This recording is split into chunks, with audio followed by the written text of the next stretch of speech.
जय हिंद फ्रेंड्स। स्वागत है आप लोगों का आपके अपने YouTube channel Hindustan technical research centre पे। फ्रेंड्स, जैसा कि आप लोगों को पता है, मैं आपको इस YouTube चैनल पे प्लास्टिक इंडस्ट्री से जुड़ी जानकारी आप लोगों के साथ शेयर करता रहता हूँ। इस YouTube चैनल पे मैं डिफरेंट डिफरेंट इंडस्ट्री में क्या चल रही है और प्रैक्टिकल्स कैसे होते हैं या फिर प्लास्टिक इंडस्ट्री में यूज होने वाले जो सब्जेक्ट हैं उस सब्जेक्ट के बारे में आप लोगों के साथ मैं चर्चा करता रहता हूँ। जैसा कि फ्रेंड्स, आप लोगों को लास्ट वीडियो में मैं प्लास्टिक जो प्रीफॉर्म मैन्युफैक्चरिंग होती है, जो प्रीफॉर्म इंडस्ट्री होती है, हस्की की बहुत ही बेस्ट मशीन आती है प्रीफॉर्म मैन्युफैक्चरिंग के लिए, उस पे मैं सीरीज लेके आया था जिसमें मैं आप लोगों के साथ नेकरिंग पे चर्चा किया था। नेकरिंग पे चर्चा मैं किया था आप लोगों से, और वहां पे मैं आप लोगों को बताया था कि जो बॉटल की नेक होती है, क्योंकि जो हमारी प्रीफॉर्म मैन्युफैक्चरिंग की प्रोसेस होती है ये फर्स्ट स्टेज की प्रोसेस होती है और सेकेंड स्टेज में जाके हमारी बॉटल बनती है। तो फर्स्ट स्टेज में ही प्रीफॉर्म के थ्रेड्स को बना लेते हैं। फ्रेंड्स, जब हम थ्रेड्स को बना लेते हैं तो आगे वो ब्लोइंग के लिए जाती है। तो इसके बारे में चर्चा किया था। जो नेकरिंग होती है, ये नेकरिंग की अलाइनमेंट कैसे की जाती है, अलाइनमेंट को लेकर के चर्चा किया था मैं आप लोगों को। डिफरेंट डिफरेंट टॉपिक पे मैं आप लोगों के साथ डिस्कस किया था, जिसमें फंक्शंस ऑफ द नेकरिंग क्या होती है, नेकरिंग के फंक्शंस पे आप लोगों के साथ चर्चा किया था। उसके बाद मैं कितने टाइप्स की नेकरिंग होती है, हमारे जो नेकरिंग हम हस्की इंजेक्शन मोल्डिंग सिस्टम में जो प्रीफॉर्म मैन्युफैक्चरिंग के लिए नेकरिंग यूज की जाती है, वो नेकरिंग कितने टाइप्स की नेकरिंग होती है, उसके नेकरिंग के टाइप्स के बारे में आप लोगों के साथ चर्चा किया था। उसके बाद फ्रेंड्स, मैं आप लोगों को ये चर्चा किया था कि सिलेक्शन कंसीडरेशन क्या होती है। जैसे कि हम नेकरिंग जब सेलेक्ट करते हैं तो उसमें क्या क्या चीज हम सिलेक्शन कंसीडरेशन के लिए फोकस करते हैं। सिलेक्शन कंसीडरेशन के बाद फ्रेंड्स, मैं आप लोगों के साथ चर्चा किया था, वहां पे मैं आप लोगों को मटेरियल्स की कौन कौन से मटेरियल्स यूज किए जाते हैं, उन मटेरियल्स के बारे में मैं आप लोगों के साथ डिस्कस किया था। अभी फ्रेंड्स, आज का जो हमारा टॉपिक होगा, इस टॉपिक पे मैं आप लोगों के साथ चर्चा करूंगा कि हमारी मेंटेनेंस कैसे की जाती है। क्योंकि जब फ्रेंड्स आप लोग मटेरियल की सिलेक्शन कर ली है, आपकी नेकरिंग रेगुलर आप लोगों का मशीन प्रोडक्शन में है, तो जो हमारी जो फंक्शंस होती है, हमारी एक मेंटेनेंस बहुत ही एक इसेंशियल पार्ट्स हो जाती है कि हमें मेंटेनेंस करना बहुत ही ज़्यादा रिक्वायर्ड हो जाता है। अगर हम मेंटेनेंस ना करें तो हमारी क्या होती है कि मेंटेनेंस ना करने से हमारे वियर एंड टीयर्स के चांसेस बढ़ते हैं। इसके लिए हमें मशीन्स की क्या होती है, मशीन की मेंटेनेंस करना बहुत ही ज़्यादा जरूरी हो जाती है। ये अगर हम मशीन की मेंटेनेंस नहीं करते हैं तो इस चीज़ को लेकर के हमें बहुत ही आगे चल के बहुत ही ज़्यादा प्रॉब्लम्स का फेस करना पड़ता है। जैसा कि आप लोग फ्रेंड्स देख सकते हैं, Regular maintenance of neckring is crucial to ensure optimal performance and longevity. This includes अगर हम रेगुलर मेंटेनेंस करते हैं तो लंबे टाइम में हमारी जो परफॉर्मेंस होती है वो परफॉर्मेंस इफिशियंट बनी रहती है। अगर हम मशीन की मेंटेनेंस रेगुलर ना करें तो हमारी मशीन्स की मेंटेनेंस ना करने से बहुत कई बार क्या होता है कि उसमें मान लीजिए ऑयल ग्रीस या फिर जो भी चीज़ क्लीनिंग वगैरह प्रॉपरली नहीं होती है, या फिर मान लीजिए अगर आप चेक नहीं किए, कोई चीज़ आपकी डैमेज हो गई है तो आपने चेकिंग नहीं किया है, तो उससे उसकी वजह से लॉन्ग टाइम में हमारी प्रॉब्लम्स क्रिएट हो जाती है। अगर आप रेगुलर मेंटेनेंस कर रहे हैं तो आपके प्रोडक्ट की जो सर्विस लाइफ है, आपके प्रोडक्ट की लाइफ बनी रहती है। इसके लिए हमें मेंटेनेंस करनी जरूरी होती है। तो फ्रेंड्स, हम नेकरिंग की जब मेंटेनेंस करते हैं तो नेकरिंग की मेंटेनेंस में हम क्या क्या चीज को कंसीडर करते हैं, क्या क्या चीज हमें देखनी होती है।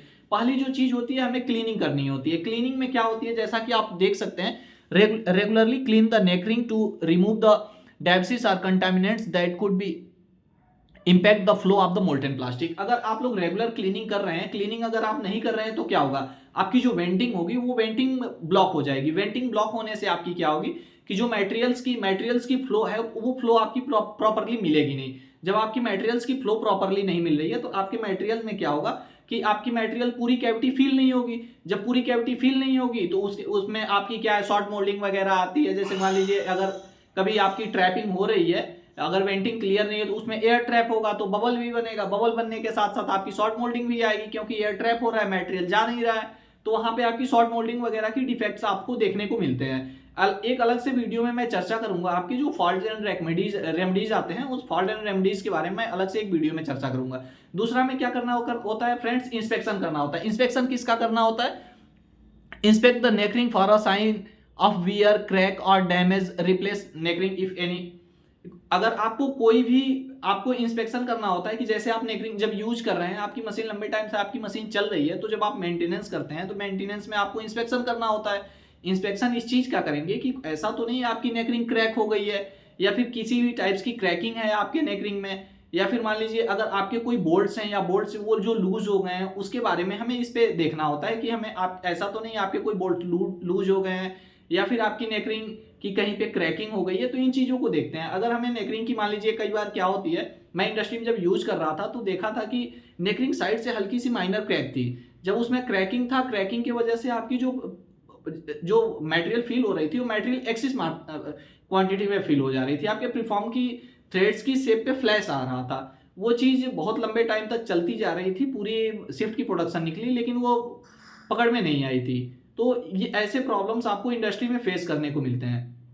नेक्स्ट जो चीज़ क्या देखनी होती है, हमें लुब्रिकेशन देखनी पड़ती है कि apply the lubricant to the neck ring to reduce frictions and wear, specially application with the high volume production. जब आप हाई वॉल्यूम प्रोडक्शन के लिए यूज करते हैं तो आप लोग देखे होंगे कि आपकी जो नेकरिंग होती है, नेकरिंग पे जो आपकी जो आपकी बियरिंग होती है, उस बियरिंग की ट्रैक पे आप लोगों को ग्रीस अप्लाई करना होता है। अगर आप ग्रीस अप्लाई नहीं करते हैं फ्रेंड्स, तो उसमें क्या होता है कि ग्रीस अप्लाई अगर आप नहीं करेंगे तो आप देखेंगे कि आपके प्रोडक्ट की जो है, आपकी जो नेकरिंग है, नेकरिंग की सर्विस लाइफ प्रॉपर नहीं रहेगी, लंबे टाइम तक आप नेकरिंग को नहीं यूज कर सकते हैं। इसके लिए हमें लुब्रिकेशन करना बहुत ही ज़्यादा जरूरी हो जाता है। नेक्स्ट फ्रेंड्स, अभी हम लोग देखेंगे कि नेकरिंग की मेंटेनेंस, इंजेक्शन मोल्डिंग सिस्टम में नेकरिंग की मेंटेनेंस के लिए क्या इफेक्ट होता है, कि हम क्यों मेंटेनेंस करते हैं। जैसा कि फ्रेंड्स आप लोग देख सकते हैं, the guidelines you have outlined to cover all essential aspects to monitorize this crucial component, ensure the machine's proper functional safely। अगर आप रेगुलर मेंटेनेंस करते हैं तो इससे आपको एंश्योर होते, आप उस चीज़ से एंश्योर हो जाते हैं कि आपकी जो मशीन है वो प्रॉपरली लंबे टाइम तक वर्क कर रही है। यानी कि स्पेशली आपकी मशीन लंबे टाइम तक, उसकी सेफ्टी वगैरह हर चीज़ आप उसके बारे में अवेयर होते हैं। अगर आप मेंटेनेंस नहीं करेंगे, मशीन को चेक नहीं करेंगे, इंस्पेक्शन नहीं करेंगे, तो आपको ये चीज़ पता ही नहीं चलेगी। तो इसमें रेगुलर इंस्पेक्शन और क्लीनिंग में थोड़ा सा मैं और डीपली आप लोगों के साथ चर्चा करूं तो रेगुलर इंस्पेक्शन एंड क्लीनिंग में क्या करते हैं कि हम रेगुलर इंस्पेक्शन करते हैं कि नेकरिंग का हम रेगुलर इंस्पेक्शन करते हैं कि ऐसा तो नहीं कि वियर है या डैमेज है या फिर कोई लूज कनेक्शन है। जैसा कि अगर मान लीजिए लंबे टाइम तक चलते चलते क्या है, नेकरिंग की जो ट्रैक है वो ट्रैक घिस गई, या फिर ऐसा कभी हो गया कि आपकी कोई नेकरिंग में वियर हो गई, या फिर कोई वियर मतलब टूट फूट हो गई, या फिर आप अगर मान लीजिए आपकी नेकरिंग की क्या है कि जो आप लोग की बोल्ट्स लगे हैं वो बोल्ट आपके प्रॉपरली नहीं है, तो इसके लिए हम उसको रेगुलर चेक करते हैं। ये रेगुलर बेसिस की हम नेकरिंग की इंस्पेक्शन करते हैं, जिससे उसके बाद हम लोग अगले जो टॉपिक पे देखते हैं उसके बाद हम उसको क्लीनिंग करते हैं। Cleaning the neck ring periodically to remove debris contaminants. जो उसमें कंटामिनेंट्स होते हैं इसको हम वीकली वाइज करते हैं। जैसे कि प्रिवेंटिव मेंटेनेंस जब आपकी आती है तो वीक में, सप्ताह में आप लोगों को एक बार उसको क्लीनिंग करना होता है। जो भी वेंटिंग होती है वो वेंटिंग आप लोग क्लीन करके, और जो भी उसमें मटेरियल है उस मटेरियल को आप लोग, एक्स्ट्रा मटेरियल को आप हटाते हैं, जिससे आपकी वेंटिंग क्लियर हो जाती है। Use the mild cleaning solution and avoid the harsh एवेसिस। जो भी आप लोगों को सॉल्यूशन यूज किए जाते हैं, आप लोगों को सॉल्यूशन यूज करने हैं, जिससे क्या है कि आपकी जो भी एक्स्ट्रा मटेरियल्स है या फिर जो एब्रेसिव मटेरियल्स है वो सारी वहाँ से रिमूव हो जाती है। अगर आप लोग प्रॉपरली सॉल्यूशन यूज कर रहे हैं तो आपके ऊपर, जैसे क्या है नेकरिंग पे कई बार देखिएगा फ्रेंड्स, जब मैं अभी नेकरिंग के आपको पिक्चर में देखे होंगे वहाँ पे मैं दिखाया था रस्ट हो गई थी। अगर आप लोग प्रॉपरली सॉल्यूशन यूज कर रहे हैं और क्लीनिंग प्रॉपरली कर रहे हैं तो वो रस्टिंग नहीं होगी वहाँ पे, वो रस्टिंग नहीं होनी चाहिए, क्योंकि आपके मोल्ड पे अगर आपके नेकरिंग पे रस्टिंग हो रही है तो ये आपके मोल्ड के लिए अच्छी साइन नहीं है। ये लंबे टाइम में आपके मोल्ड के लिए प्रॉब्लम क्रिएट कर सकती है। अभी हम देखते हैं फ्रेंड्स, जो दूसरी टॉपिक देखते हैं प्रॉपर अलाइनमेंट एंड फास्टनिंग के लिए देखते हैं कि हमारी जो नेकरिंग है वो प्रॉपर अलाइनमेंट है या नहीं है। अगर आपकी नेकरिंग मान लीजिए प्रॉपर अलाइनमेंट नहीं है तो उसमें वियर एंड टियर के चांस बनेंगे जब आपकी नेकरिंग क्लोज हो रही है, और जब क्लोज होने के बाद जब आपका मोल्ड क्लोज हुआ है तो अलाइनमेंट अगर प्रॉपर नहीं है तो वो वहां भी टूट जाएंगे। इसके लिए हमें डर होता है, तो उसको हम प्रॉपरली अलाइनमेंट चेक करते हैं। अलाइनमेंट चेक करने के लिए फ्रेंड्स, एक नेकरिंग की अलाइनमेंट चेक करने के लिए, उसको प्रॉपरली अलाइनमेंट के लिए एक इंस्ट्रूमेंट आता है, नेकरिंग अलाइनमेंट इंस्ट्रूमेंट, उसको आप लोग ले करके उसको आप लोग यूज कर सकते हैं। हालांकि वो अभी मेरे पास है नहीं तो मैं आप लोगों को एक फोटो पोस्ट करके वहां पे मैं डाल दूंगा अपने चैनल पे, वहां से आप लोग देख लीजिएगा फ्रेंड्स। उसमें प्रॉपर अलाइनमेंट में हम क्या चेक करते हैं, प्रॉपर अलाइनमेंट एंड फास्टनिंग में, ensure the neck ring is alignment correctively with the machine plates and components. आप लोग को एंश्योर करना होता है कि आपकी जो नेकरिंग है वो प्रॉपरली अलाइनमेंट हुई है या नहीं हुई है।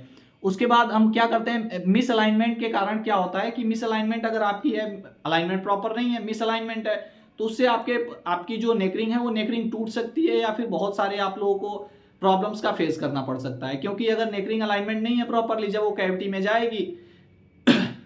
जाएगी तो कैविटी के प्रेशर रिंग पे वहां पे वो डेंट बनाएगी। जब डेंट बनाएगी तो आपका कैविटी भी डैमेज हुआ और साथ में आपकी नेकरिंग भी डैमेज हुई। इसके लिए आप लोगों को अलाइनमेंट प्रॉपरली उसको चेक करना होता है। फ्रेंड्स, नेक्स्ट हम लोग देखेंगे prompt repair and preventive maintenance. जो हम लूज कनेक्शंस लूज बोल्ट वगैरह चेक कर लेते हैं सारी चीज, उसके बाद हम ऐसा देखते हैं जैसा कि आप लोग देख रहे हैं, इसमें लिखा है address any signs to bear damage and loose connection properly. जो भी हमें लूज कनेक्शंस है, ये सारी चीजें चेक करने के बाद फिर हम देखते हैं उसको रिप्लेस कर देते हैं। अगर आपकी नेकरिंग में क्रैकिंग है या फिर कोई भी प्रॉब्लम्स आ गई है तो उसको हम रिप्लेस कर देंगे। उसको हमें चलाना नहीं है, उसको रिप्लेस करना है। ये नहीं कि आप सोचिए कि हल्की क्रैकिंग आ गई है, चलो थोड़ा सा वो है तो उसको चलाना है, उसको चलाना नहीं है, रिप्लेस कर देना है।